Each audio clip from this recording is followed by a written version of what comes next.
Good morning, everyone. This is another EANTC demo. We are doing EVPN active multi-homing. My name is Jakub Horn. I'm from Cisco, and this is Krzysztof Szarkowicz from HP. Correct. Thank you. We will have kind of different thing. Up to now, you've seen all the tests, all the interoperability demo, how to deliver the packets. Right now, we will show you how to properly drop the packets, right? And for us, at least for me, we are doing EANTC for a couple of years together in SRv6 area, and this was one of the most interesting interoperability testing, because there are a lot of options how to make it work. So first of all, I'll try to explain what SRv6 active multi-homing is and how it's supposed to work. So essentially, you have redundant active scenario on the EVPN Ethernet segment. And on that Ethernet segment, well, the delivery of the unicast packets is very simple, very straightforward, based on EVPN signaling. But it has to also deliver the BUM packets, broadcast, unknown, unicast, and multicast packets, which are supposed to be delivered everywhere to each PE participating in EVI. But there is an exception. If there is one single Ethernet segment on one side shared between two PEs, that BUM traffic cannot be delivered back to that Ethernet segment. And in SRv6 EVPN, we are using a thing which is called argument. This is only in current definition. It's only place where such a beneficial thing as an argument in SRv6 is used, and that argument is argument is used to drop the packet based on the individual ESI. If you take a look, why we are not dropping that packet directly on a PE1, well, not sending it to PE2 here, there is a good reason, because at the PE2 we can have connected another CEs coming from same EVI. So we still have to deliver the packet towards the PE2, but based on the argument is the value in the SID, we can drop the packet. So this PE can drop the packet back towards the CE1, but still can deliver the packet towards the CE2. And what is the main question, and how this argument is advertised? And that argument apparently is obviously advertised as within the route type 1, but ITF standards, they allowed basically two main ways how to advertise that argument. Once with the transposition, and second time, and the other option is without the transposition. So if it's advertised with transposition, the value of the argument is actually in extended community EVPN ESI label. Same like in MPLS, an argument is put into that field of the BGP update.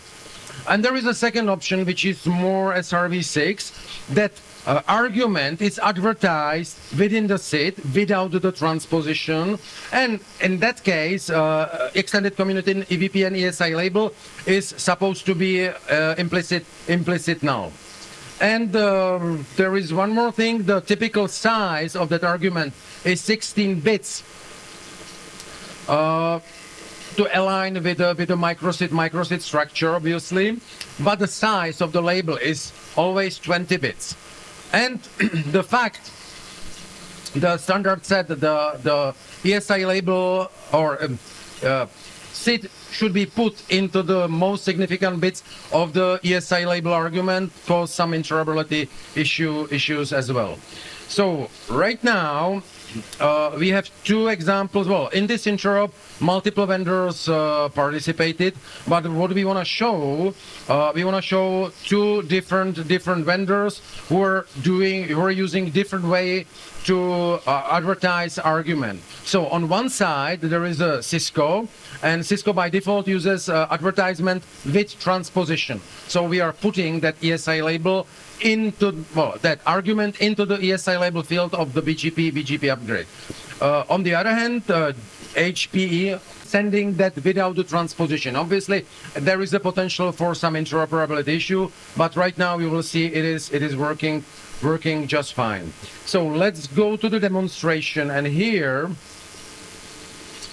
I should have basically route reflector, and we will see. And basically, route reflector received both advertisement from Juniper, from HP, and from Cisco. And here is one advertisement, and this advertisement is with transposition. So here is a transpose, and there is a transposition length and transposition offset. So that actually means the argument value is in EVPN ESI label extended community field, right? And here the value of that label is 16 because that's the label, but 16 most significant bits from those 20 bits, that value is actually 1.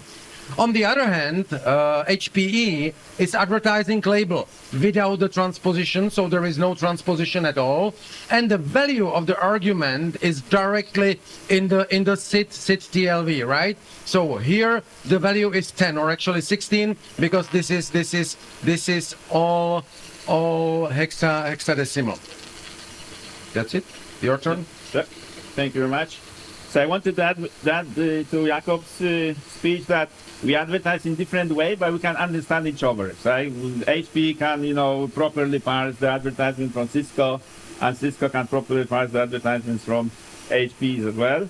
So let me show you a couple of commands. Show EVPN instance extensive. So this is essentially what on HP I see. On HP I see I have 3 remote PEs. Yes, we call it neighbors, but it's 3 remote PEs inside of this EVPN instance. One of these remote PEs is the Cisco remote PE on the same segment. And here we see what is the segment what we advertised. And then let's check what traffic characteristics, what we see. So this is the traffic what we see. Yes, I will start with the interface 001. So interface 001 this is access interface. So the access interface, this HPP router receives 1000 PPS packets and is sending these 1000 TP packets over the core interface. So core interface is 000, and we see here that we're sending 3000 PPS, so not 1000 PPS. What's the reason? Well, the reason is that we have 3 remote PEs. Yes, as I before shown on the previous command, we have 3 remote PEs, and this is the broadcast traffic. So essentially, we're doing ingress replication and sending broadcast traffic to these 3 remote PEs. Now, what we receive over the core interface is from the Cisco, this multi-home PE Cisco. So we receive 1000 PPS, but we don't send that to the access interface. So this is blocked because otherwise that would be locked. That's the reason we are blocking based on this argument what we discussed before. Thank you very much.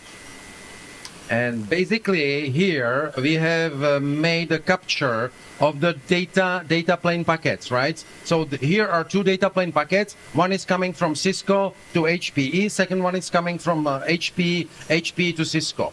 And if you take a look into IPv6 header, the destination address here is the SID, which is locator of Juniper or HP router, function on HP router, and an argument. And if you remember correctly, the argument value on a HP side was 10. So argument, Cisco router puts that argument into the data plane packet, and that allows HPE to drop that packet towards the access circuit back to same ESI. And same on the other side. You remember this is locator and the function for Cisco router, and the value of the argument was actually the 1. So HPE is setting argument into the packet, and based on that argument, Cisco router will drop a properly packet back towards the access interface. So thank you for your time. If you have any questions, we are always available. Yeah. Thank you very much.